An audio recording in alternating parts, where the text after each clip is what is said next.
Programa de trabajo del Congreso con la primera sesión. La primera sesión que, bueno, como ya explicó antes el presidente, el Congreso está estructurado en 4 sesiones. La primera vamos a dedicarla a, bueno, pues poner sobre la mesa cuestiones fundamentales en relación a qué es eso de la cultura andaluza, que nos parece absolutamente fundamental. Luego tendremos un par de sesiones dedicadas a distintas expresiones artísticas, musicales, plásticas, audiovisuales, que son, digamos, expresiones culturales que entendemos especialmente interesantes de cara a la profundización en el sentimiento y, sobre todo, en la construcción de conciencia.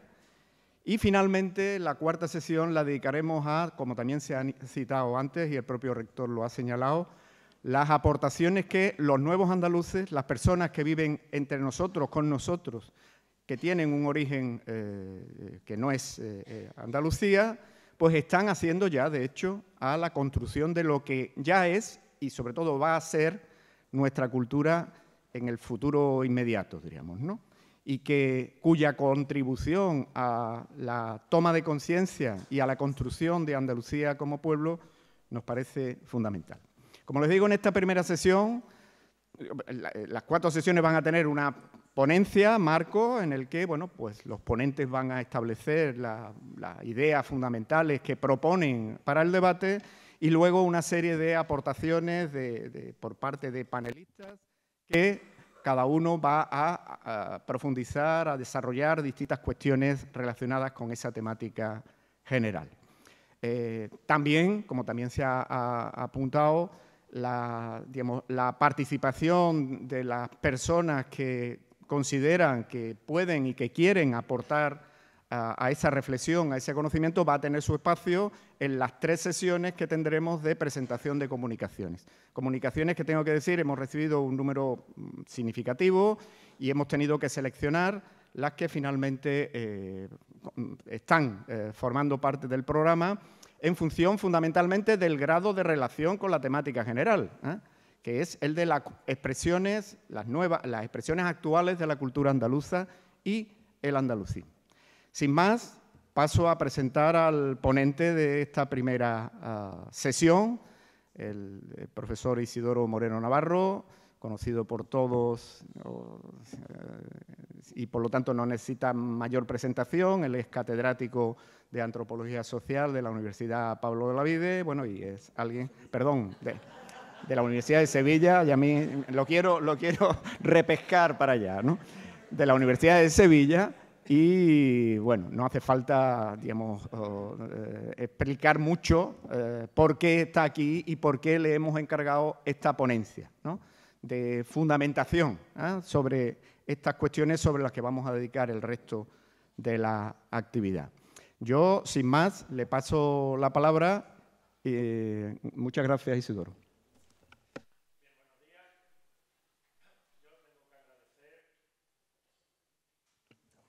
Tengo que agradecer a los compañeros y compañeras del patronato de la Fundación Blas Infante, patronato al que pertenezco desde los años 90,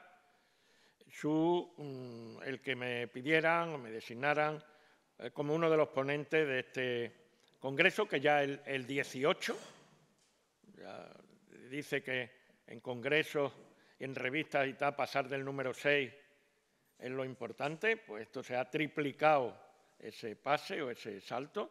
Son ya 18 congresos con un bagaje, diríamos, de intervenciones, ponencias, comunicaciones, etcétera, que están publicados y a la vista, ¿no?, y al servicio de cuantos quieran profundizar en el andalucismo y en el pensamiento de Blas Infante y en la aplicación de ese pensamiento a nuestra situación actual.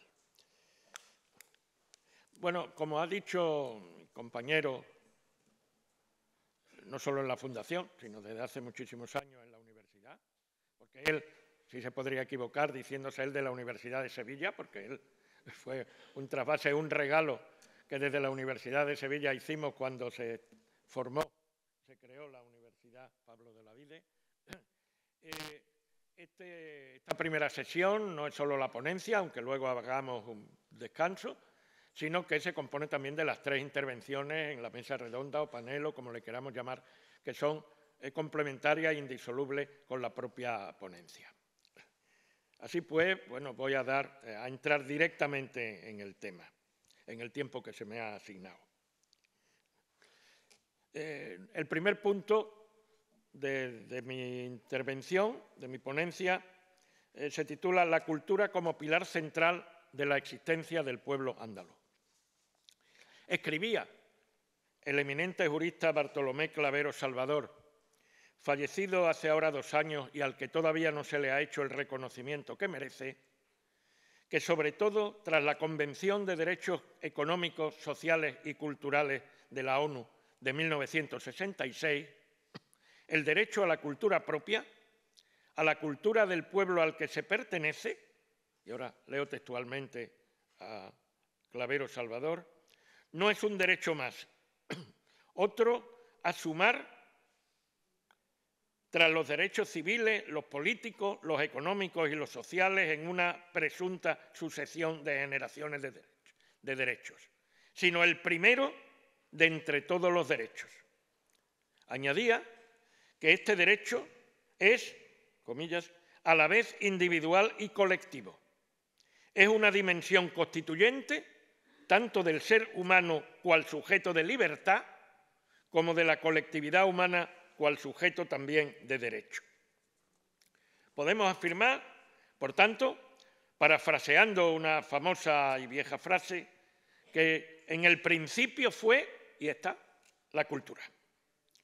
Es ella la que da cuenta de la existencia de un pueblo, y éste colectivamente y cada uno de sus miembros tiene el derecho a conocerla en su integridad, a vivirla, a reproducirla y a desarrollarla libremente. De aquí la importancia de utilizar un concepto adecuado sobre qué sea la cultura.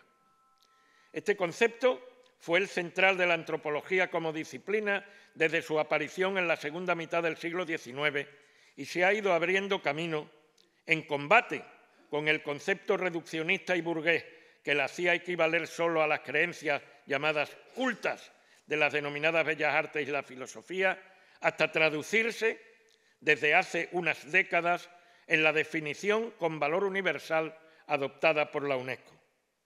El conjunto de los rasgos distintivos, tanto materiales como espirituales, intelectuales y afectivos, que caracterizan a una sociedad o a un colectivo social. Engloba, además de a las artes y las letras, los modos de vida, los derechos fundamentales del ser humano, los sistemas de valores, las tradiciones y las creencias. Por tanto, la cultura es a la vez material e inmaterial y abarca todas las dimensiones y ámbitos de nuestra existencia como seres humanos que vivimos en colectividad. En su contenido entra cuanto no está determinado genéticamente. La tecnología para responder a nuestras necesidades básicas, así como los resultados de estas, objetos, formas constructivas y ordenamiento de los espacios, usos sociales, modos de organización social y de relacionarnos con los otros, cercanos o lejanos, y con la naturaleza, saberes, sistemas de comunicación, verbales y no verbales, formas específicas de expresión de los sentimientos, rituales, fiestas, valoraciones éticas. Cada cultura es propia de un pueblo específico y caracteriza a éste. Ninguna cultura es estática ni monolítica. Es resultado del particular proceso histórico del pueblo que se identifica con dicho proceso. Y en cada momento es una combinación dinámica de continuidades y cambios, modificaciones, abandono de elementos e innovaciones en los distintos ámbitos, continuidades y cambios en los cuales, para detectarlos y comprender su alcance, es preciso distinguir entre expresiones, significados y funciones para no dejarnos llevar solo por lo que podamos ver en la superficie. Como en tantas otras cuestiones, y esta sin duda es fundamental, Blas Infante se adelantó a su tiempo. Consideró la cultura entendida no conforme a la visión burguesa, entonces y por mucho tiempo después dominante, sino antropológica, como el pilar central sobre la que se construye la identidad de un pueblo. Sobre todo, a raíz de su decepción ante la aproximación y vaciamiento del concepto de nación por parte de los Estados, para presentarse estos falsamente como naciones y negar a los pueblos su derecho a decidir por sí mismos libremente, lo que ocurrió con la creación de la mal llamada Sociedad de Naciones al final de la Primera Guerra Mundial, Infante planteó la sustitución del concepto, sobre todo del uso del concepto de nación, por el concepto de pueblo, y estableció la prelación de la cultura sobre la institucionalidad política, del principio de las nacionalidades como eje de su proyecto soberanista para Andalucía, pasó a basar la soberanía en el principio de las culturas. El ser, un pueblo, y tener conciencia de este ser colectivo es, por tanto, condición necesaria para reivindicar el poder en legítimo ejercicio de la soberanía que corresponde a todo pueblo, y no a la inversa. 8 décadas después, Bartolomé Clavero, el jurista al que me he referido antes, llegó a la misma conclusión de Infante, quizá ante otra decepción personal equivalente, la que le produjo su trabajo durante años en Naciones Unidas. Así nos dice que nación es categoría que presta vestimenta de legitimidad cultural y base social a la desnudez política del Estado, mientras que es la categoría de pueblo la que cimenta los derechos políticos colectivos. Como fue proclamado en 1960 por Naciones Unidas, todos los pueblos, dice pueblos, la propia Declaración de Naciones Unidas, no naciones, todos los pueblos tienen derecho a la libre determinación. En virtud de este derecho, determinan libremente su condición política y persiguen libremente su desarrollo económico, social y cultural. Nótese que no se dice naciones, sino pueblos, y que para nada se habla de que ese derecho solo sea aplicable a pueblos colonizados por estados exteriores a ellos mismos, como luego se ha afirmado falsamente. Durante toda su vida, Infante se esforzó por demostrar la existencia de un pueblo andaluz. Este existe más allá del grado de conciencia que las andaluzas y andaluces podamos tener sobre ello en un momento dado. En tanto que existe una cultura andaluza. Y esta, como toda cultura específica, solo existirá en tanto haya existido un proceso histórico diferenciado. De aquí su interés apasionado por profundizar en la historia y la cultura de Andalucía. Un interés no culturalista, sino radicalmente político, en el buen sentido de lo político, que no hay que confundir necesariamente con lo partidista. Sin una cultura propia no existe un pueblo, que es el sujeto de derechos, no solo culturales, sino también políticos. Quienes a veces pretenden separar el infante estudioso de nuestra historia y nuestra cultura del infante político no entienden la verdad, aunque puedan saber mucho de detalles concretos de su vida y de su cosa. Para él, demostrar que Andalucía tiene una historia y una cultura propias era parte integrante de su proyecto político para Andalucía. Era la fundamentación misma de este, junto a las necesidades colectivas a resolver, necesidades solo explicables a través de nuestro proceso histórico singular que nos ha llevado a una situación de colonialidad. Punto segundo. Cultura, identidad cultural y conciencia de pueblo.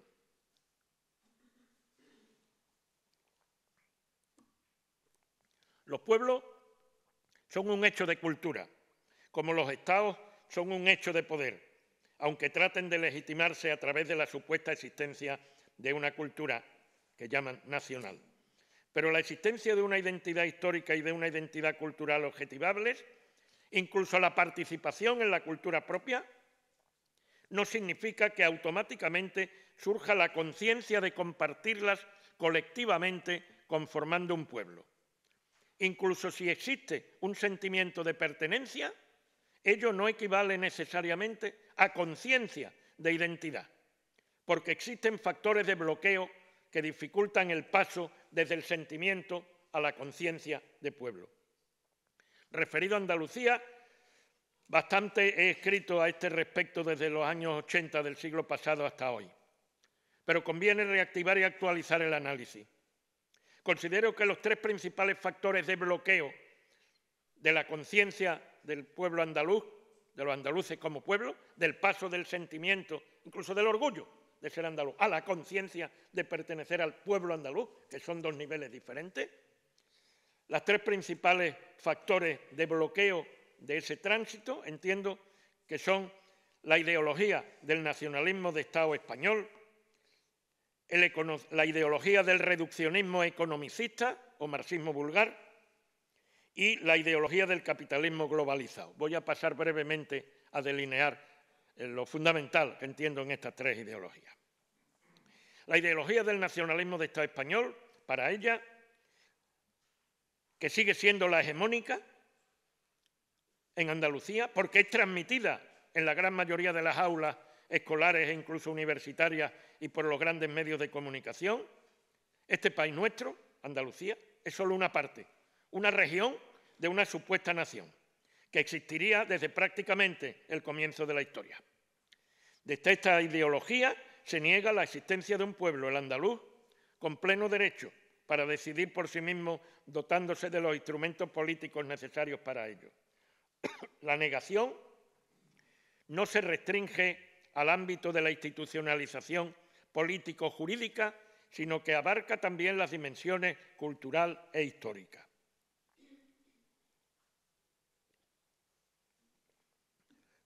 El discurso del nacionalismo español respecto a Andalucía es incluso contradictorio, porque por una parte se niega la existencia de una cultura específica, que sería la base de un pueblo diferenciado y por ello con el derecho a determinarse libremente, pero por otro se reconocen elementos culturales peculiares, bien para despreciarlos o ridiculizar su uso, como ocurre, por ejemplo, con nuestra lengua y también con otros referentes de nuestra identidad cultural, o bien para apropiárselo, convirtiéndolo específicamente andaluz en genéricamente español, en un modo de vampirismo cultural que desactiva las potencialidades emancipatorias de esas expresiones y las convierte en piezas para fabricar una supuesta cultura española o marca España. Numerosos son los casos de expolio puro y duro de una parte importante de nuestro patrimonio cultural, tanto material como inmaterial. Por ejemplo, los Murillos, que evidentemente los robó el mariscal Soult en la ocupación napoleónica de Sevilla, pero que en su mayor parte devolvió en varios momentos históricos los gobiernos franceses a los gobiernos del Estado español, que a su vez secuestraron para dejarlo en Madrid, pues la mayoría de estas pinturas de Murillo y de otros maestros. O la Dama de Baza, cuyo secuestro en el Museo Arqueológico, que llaman Nacional, de Madrid, es contemporánea. La descubrió un profesor mío y colega que fue decano cuando yo fui vicedecano hace ya 40 y tantos años en la universidad, y la llevaron a Madrid para analizarla, restaurarla, y allí quedó y sigue allí. O no solamente elementos materiales, sino expolio de elementos inmateriales. La copla andaluza resignificada como canción española, o muchas de nuestras fiestas transformadas, o ese es el intento, en celebraciones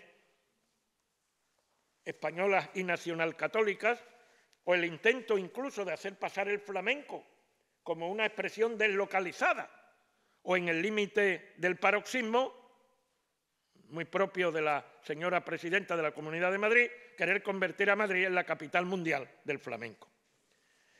También forma parte de este expolio la destrucción de gran parte de nuestro patrimonio natural y medioambiental, sacrificado por la voracidad extractiva de las grandes empresas de la minería, de la especulación inmobiliaria, de las cadenas hoteleras o de una agricultura intensiva de imposible sostenibilidad social y ecológica. Y también desde hace unos años por la proliferación de los perversamente denominados parques fotovoltaicos. Expolio también de elementos centrales de nuestra historia, como es la visión de Al-Ándalus como un paréntesis de 5 siglos y medio para la Andalucía del Guadalquivir y de casi 8 para la Andalucía granadina, que da paso al mito de la supuesta reconquista, convertida en columna vertebral de la supuesta nación española, y uso utilitarista de Andalucía, especialmente de Granada y de Sevilla, como referentes de la creación y desarrollo de esa supuesta nación. Por ejemplo, la toma, llamada toma de Granada, que nunca fue tal, sino una capitulación muy pronto traicionada, como hito de una inventada y falsa unidad nacional, o el repetido uso utilitarista de Sevilla para los fastos y celebraciones del cuarto y del quinto centenario del mal llamado descubrimiento de América, eventos organizados desde los intereses del nacionalismo de Estado español como medio para tratar de legitimar el colonialismo de Castilla y luego del Estado español durante más de 300 años sobre gran parte de Abya Yala, el continente rebautizado como América. Lo más grave de todo este expolio, en sus diversas formas, que niega, falsifica, banaliza o vampiriza nuestra cultura andaluza, es que ello se naturaliza y reproduce en las instituciones educativas y en los medios de comunicación andaluces de forma que no es percibido como expolio por parte de la mayoría. No es percibido como agresión a nuestra identidad. Funciona aquí lo que el intelectual y activista revolucionario caribeño-argelino Frantz Fanon denominó síndrome del colonizado, que consiste en que los dominados, los colonizados, contemplen la realidad que sufren con la mirada y las ideas de los propios responsables de su sufrimiento, de su situación de subalternidad, una especie de síndrome de Estocolmo colectiva. El segundo factor de bloqueo ha sido y es la ideología del reduccionismo economicista, o también el llamado a veces marxismo vulgar, fuertemente enraizado en las organizaciones de izquierda en Andalucía. En este caso, a la ideología supremacista del nacionalismo español se agrega un planteamiento según el cual Andalucía solo sufre una situación de atraso o a lo más de su desarrollo, pero no una opresión como pueblo, una opresión nacional. Desde esta ideología todo se reduce a un problema de lucha de clases en el interior de Andalucía para superar las desigualdades, sin acertar a ver que estamos ante un fenómeno de extractivismo colonial, tanto en lo económico como en lo cultural y lo político, por parte de los intereses de la metrópoli, Castilla y luego el Estado español. Esta ideología impide reconocer en las clases dominantes andaluzas, sobre todo en la época actual de capitalismo globalizado, principalmente a los delegados del poder estatal externo a Andalucía y actualmente también de los poderes transnacionales que extraen de nuestro territorio sus beneficios por la explotación de nuestros bienes comunes, económicos, culturales y políticos. En su versión más extrema, este reduccionismo economicista llega a negar la existencia de una cultura propia de Andalucía al considerar que los pueblos fuertemente dominados son incapaces, supuestamente, de desarrollar una cultura propia. Realmente la incapacidad está en la propia ideología, que imposibilita entender muchas formas culturales surgidas y desarrolladas desde abajo como expresiones simbólicas de resistencia o incluso de resiliencia frente a la situación de subalternidad. El tercer factor de bloqueo de la conciencia de nuestra identidad cultural y política, de nuestra naturaleza de pueblo, es la ideología del capitalismo globalizado. También he escrito bastante sobre el tema. La ideología capitalista tiene como objetivo la búsqueda del máximo beneficio individual y como valor central la competitividad para conseguirlo. Ello está presente no solo en el ámbito que llamamos económico, sino en todas las esferas de la vida social y del pensamiento. Recordemos que para el calvinismo, una versión del cristianismo que surge en relación dialéctica con la expansión del capitalismo en la primera mitad del siglo XVI, el éxito personal en los negocios era la señal de estar destinado al paraíso en la otra vida. El individualismo, el presentismo, la insolidaridad, el menosprecio de lo comunitario, son características de la modernidad capitalista occidental, características que se acentúan en la actual etapa de la globalización. Homogeneización, rompimiento de los lazos comunitarios, espejismo del cosmopolitismo, supuesta ciudadanía del mundo, desidentificación. Todas estas características son contravalores de los valores de la cultura andaluza, sobre todo de la cultura surgida desde la experiencia de las clases y sectores populares. Les aconsejo leer, si es que no lo conocen, el documento sobre la llamada Segunda Modernización de Andalucía, elaborado por un grupo de asesores designados por la Junta en el año 2003 y presentado por el entonces presidente Manuel Chávez al Parlamento a finales de ese año. Léanlo y comprobarán hasta qué punto se plantea explícitamente la necesidad de cambios culturales en profundidad para conseguir modernizarnos. Se postula abiertamente la necesidad, y leo textualmente, de abandonar prácticas y actividades que son secuelas culturales responsables del mantenimiento de valores tradicionales, localistas y religiosos poco compatibles con los requisitos de la modernización y que han sido y son un obstáculo para favorecer el capital social. Y se propugna deshacerse de lo que hasta entonces fueron, y leo textualmente, fuentes de satisfacción vinculadas al comunitarismo, la sociabilidad, las fiestas populares y el disfrute de los atractivos de unas condiciones naturales generosas. A todo eso tendríamos que rehusar para meternos en la modernidad avanzada. Al altar del llamado desarrollo, en realidad del mercado, como centro de la sacralidad contemporánea, tendríamos que sacrificar, según nos exige el pensamiento neoliberal, disfrazado en ese caso de progresista, los valores, expresiones y experiencias de nuestra propia cultura.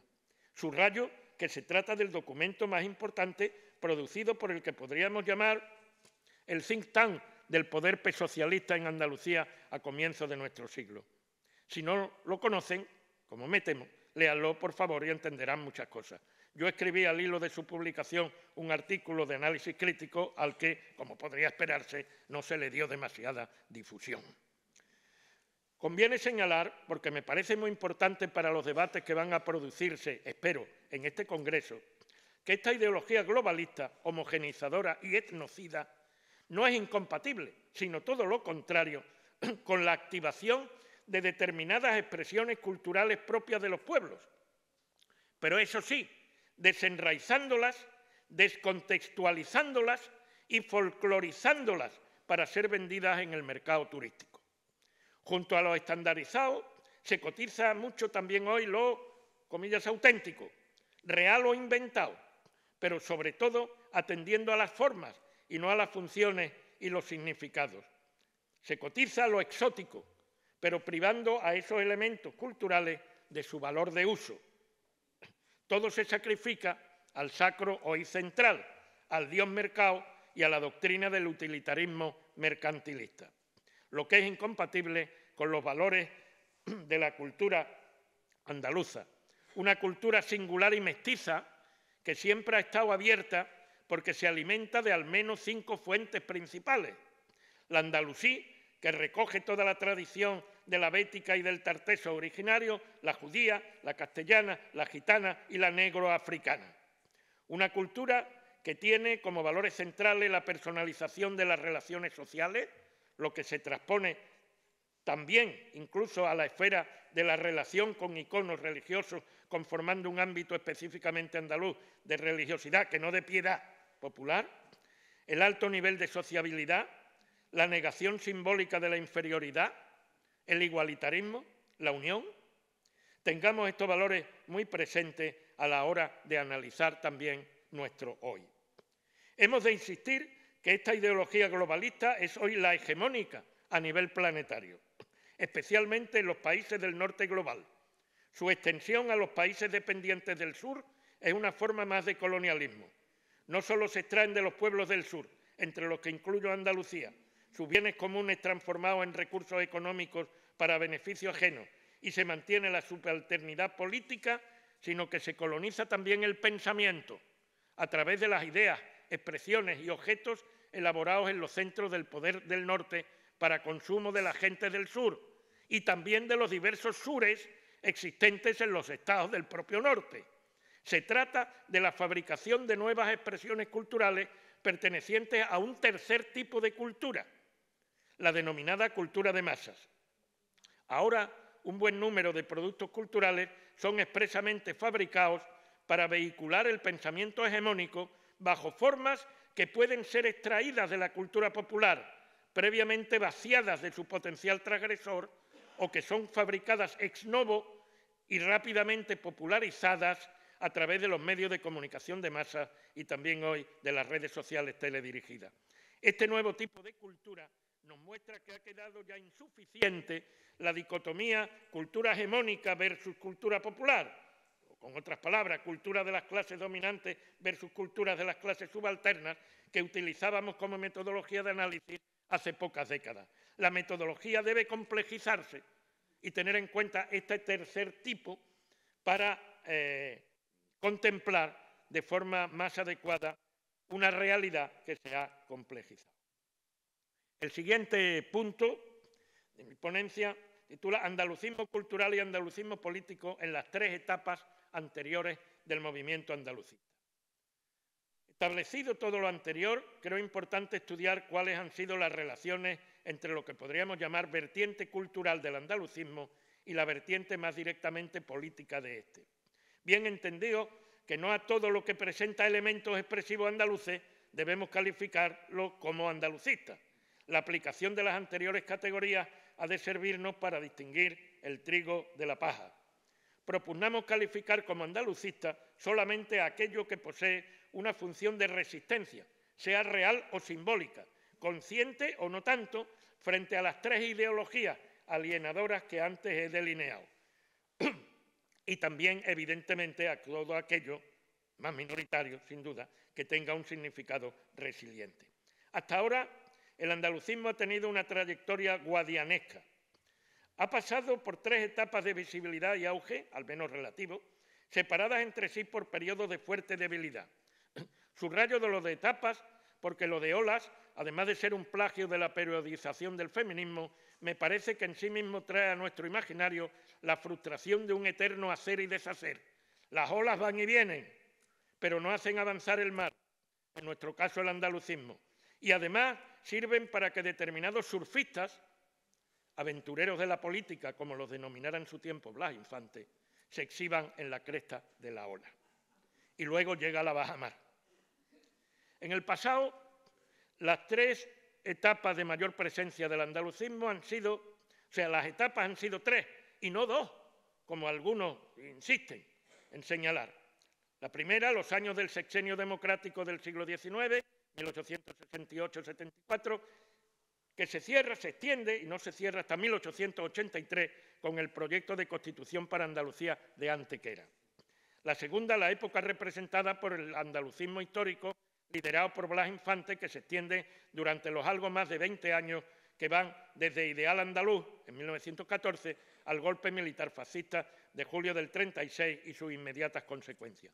Y el tercero, el nuevo andalucismo que surge en los últimos años del franquismo, explosiona el 4 de diciembre del 77, de 1977, y alcanza su máxima expansión, no solo partidista electoral, en los años inmediatos para iniciar su declive a partir de 1982. Hoy estaríamos en los inicios de una cuarta etapa, que no tercera. Decir que estamos en el inicio de una tercera etapa o ola, o como cada quien le quiera llamar, del andalucismo, es ignorar o eliminar de forma inaceptable todo el andalucismo decimonónico anterior a Blas Infante. En las tres etapas que he señalado hay una constante. El andalucismo cultural precedió en el tiempo al andalucismo político, abonando el campo para que pudiera aparecer la reivindicación soberanista. Soberanismo como contenido imprescindible para la existencia de andalucismo político.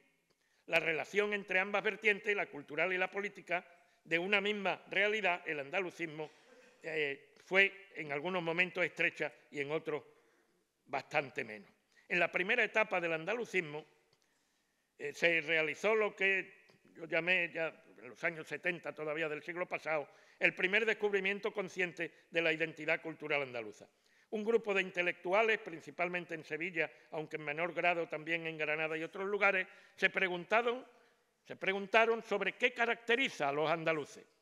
Antonio Machado Núñez, catedrático, rector de la Universidad Sevillana, gobernador civil en la Primera República y fundador de la Sociedad Antropológica Sevillana, escribe una serie de interesantes artículos en una revista pluridisciplinar que acoge también los primeros escritos de Antonio Machado Álvarez, el que luego sería reconocido como demófilo, sobre el flamenco, así como colaboraciones de otras figuras importantes.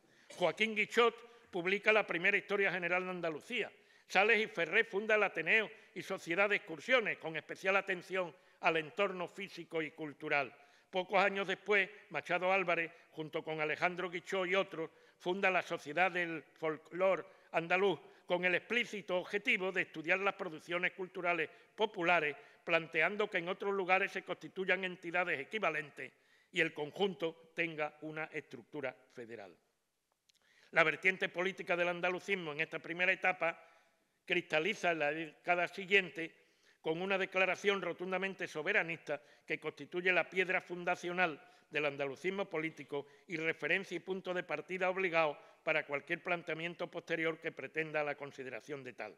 En el artículo primero del proyecto de Constitución para Andalucía, que es presentado en Antequera en 1883, se declara Andalucía como soberana y autónoma, no dependiente de ningún poder externo a los cantones, hoy diríamos comarcas o al menos provincias, que la constituyen.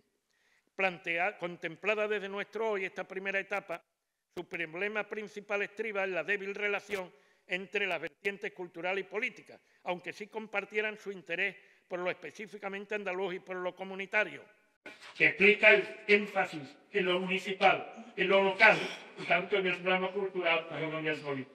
También en su concepción federal, o mejor, confederal, de las relaciones con otros pueblos. La segunda etapa del andalucismo histórico arranca también en el plano de la cultura y de la filosofía.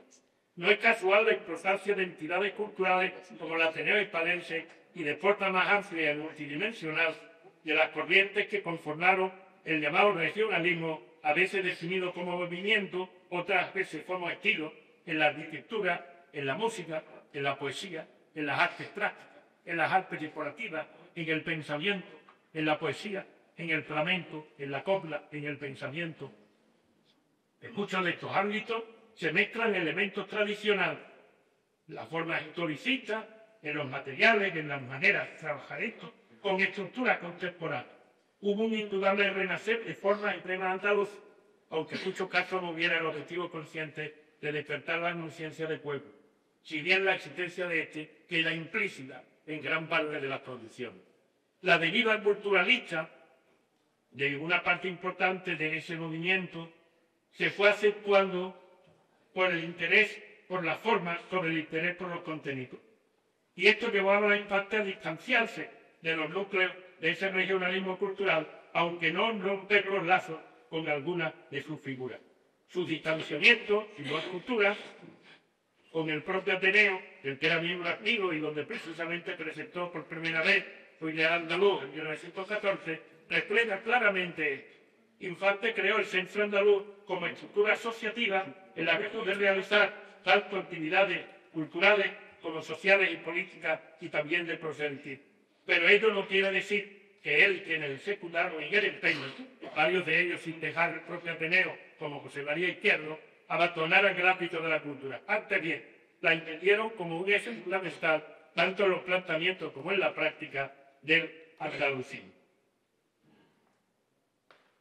Para explicar el inicio de la tercera etapa del andalucismo, se hace también imprescindible considerar el retomado interés por las realidades sociales y culturales de Andalucía, más allá de los tópicos, que se hizo presente ya en la segunda mitad de los años 60 y sobre todo en los años 70 del pasado siglo, todavía bajo la dictadura franquista, en círculos intelectuales y en sectores de la cultura.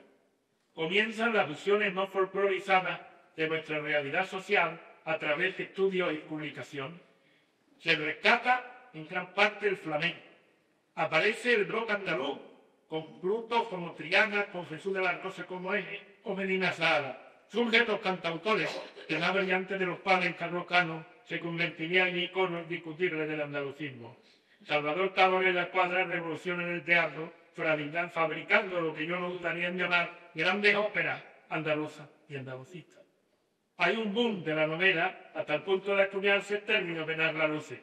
Renace el interés por expresiones culturales de país popular, pero durante décadas secuestradas por la oficialidad franquista, como era el caso del propio flamenco, de la copla o del carnaval de Cádiz, o por el nacionalcatolicismo, como la Semana Santa como fiesta popular.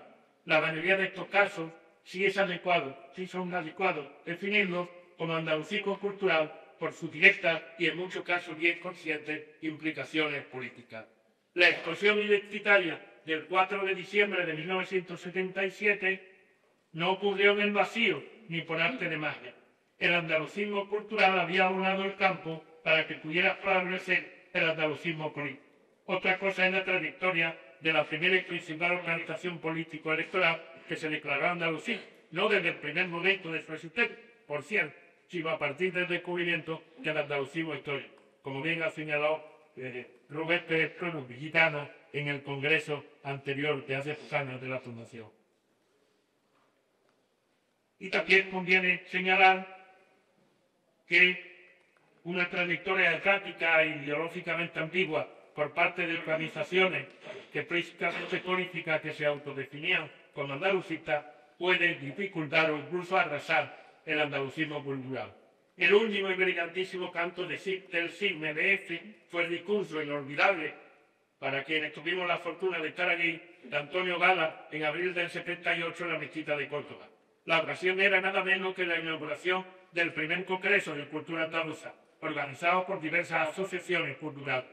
La pieza oratoria quedó ahí y es preciso volver a ella, pero el Congreso no tuvo apenas desarrollarse por el sectarismo de los diversos partidos políticos que, a pesar de ir agregando a toda prisa la A de Andalucía a sus siglas, demostraban que Andalucía solo les interesaba y les interesa como vivero de otros en el que practicar el extractivismo político. El éxito editorial de publicaciones como la Gran Enciclopedia de Andalucía, por la historia de Andalucía en 8 volúmenes, dirigida por Domínguez Ortiz, reflejan también la fuerza que durante la llamada transición política tuvo el andalucismo. Último punto, y voy terminando, andalucismo cultural en el andalucismo político hoy. Todo lo que he venido planteando, que se verá, digamos, con el aparataje, la sonda, en la referencia necesaria de la publicación, estoy seguro que se va a hacer en los próximos meses, como ha ocurrido en los congresos anteriores. Todo lo que he venido planteando no tiene otro objetivo que llamar la atención sobre lo ocurrido en el pasado, para tratar de que la nueva etapa del andalucismo que estamos empezando a recorrer no sea precisamente una nueva ola, que en un tiempo además de ciclos cada vez más cortos termine con todo lo que comenzó, en el punto que sucede. En lo que a nosotros respecta, es cierto que desde hace pocos años han aparecido corrientes, expresiones y experiencias que reflejan un cierto renacer del andalucismo cultural. Casos en que de nuevo se funden elementos y formas expresivas tradicionales asentadas en nuestra cultura andaluza con elementos contemporáneos y novedosos. En el ámbito musical, por ejemplo, fenómenos como los de Calpato P4, que ha casi un clásico, y algunos otros en este y otros ámbitos de la creación cultural son indiscutibles. Tenemos que felicitarnos por ello, pero no dejarnos llevar por forzados entusiasmos en los que puedan confundirse deseos con realidades. Creo útil agilizar las categorías que he presentado para poder distinguir el trigo de la paz, para poder discernir qué innovaciones se sitúan en el andalucismo cultural y cuáles pueden no ser otra cosa que artefactos de adaptación, aunque tengan acento andaluz, hay el acento, alguna de las corrientes ideológicas hegemónicas para acceder con éxito al mercado rural e incluso a otros mercados, aprovechando los nichos de una supuesta autenticidad no pocas veces exotizada, cuando no responder a la repetidamente mencionada cultura de masa, alienadora incluso si sus creadores pueden tener la voluntad contraria.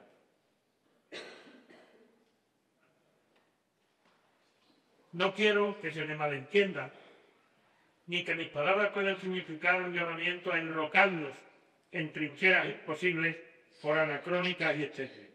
Mi llamamiento es a estar abierto a las nuevas creaciones culturales, tanto las provenientes de las nuevas generaciones como de los nuevos andaluces, originarios de otros lugares del mundo, que traen a nosotros valores culturales que no están tan lejos como podría pensarse de los valores de la cultura andaluza hoy cuestionados por la ideología del globalismo. Pero sí creo que conviene decir que no todo vale, que no toda innovación es transformadora.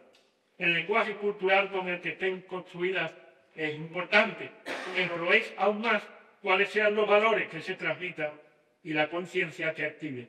No olvidemos que estamos en un momento histórico en que prima a todos los niveles el recipiente sobre el contenido, el embalaje sobre la realidad del producto y la apariencia sobre la realidad. Estoy de acuerdo con que vale la pena el esfuerzo por resignificar elementos y expresiones de nuestra cultura que han sido convertidos en estereotipos o han sido evangelizados o mercantilizados. Y hacerlo fusionando elementos y expresiones tradicionales y elementos contemporáneos. También con que las nuevas aportaciones sean resultado de mestizaje cultural, como siempre ha ocurrido a lo largo de nuestra historia. Pero unas y otras aportaciones han de poder incluirse en la matriz cultural andaluza, porque de lo contrario se produciría un diente pop o picciolana cultural, así lo entendemos, difícilmente digerible. Que una cosa es el respeto a la diversidad cultural y el reconocimiento de la legitimidad de vivir cada quien la cultura dentro de la cual pueda sentirse persona, sin por ello ser discriminado ni individual ni colectivamente, y otra distinta, pensar a nuestra matriz cultural como web. Por tener voluntad innovadora no se está libre de riesgo. En palabras del citado Calipato, conviene atender, pero textualmente, al pasado como vanguardia del futuro. Estoy de acuerdo. Siempre me permitiría añadir que seleccionemos lo que en el pasado de nuestra tradición cultural pueda servirnos hoy para encarar un futuro donde sea posible una Andalucía viva, multiétnica, libre y soberana. Nadie mejor que un poeta, en este caso un andaluz universal como fue Juan Ramón Jiménez, puede señalarnos el camino correcto, haciéndolo además por las palabras más bellas, para tratar de avanzar en las continuas metamorfosis, palabras de Juan Ramón, en que consiste la vida, también la de los pueblos, la del pueblo andaluz en concreto. Es preciso, vuelvo a Juan Ramón, que nuestras raíces vuelen y nuestras alas arraiguen. Siempre me atrevo a decir que las raíces no se desenraícen por el hecho de volar y las alas no pierdan la capacidad de volar por el hecho de enraizarse. Esta ha sido la fórmula secreta quizá, que ha permitido a una cultura elaborada tanto consciente como inconscientemente en un marco de opresión secular que continúa hoy. La cultura andaluza, lo que le ha permitido, digo, sobrevivir y desarrollarse. Cuidemos que reproduzcamos esta fórmula en esta cuarta etapa del despliegue del andalucismo para que la etapa que ahora se abre no se quede en una simple forma.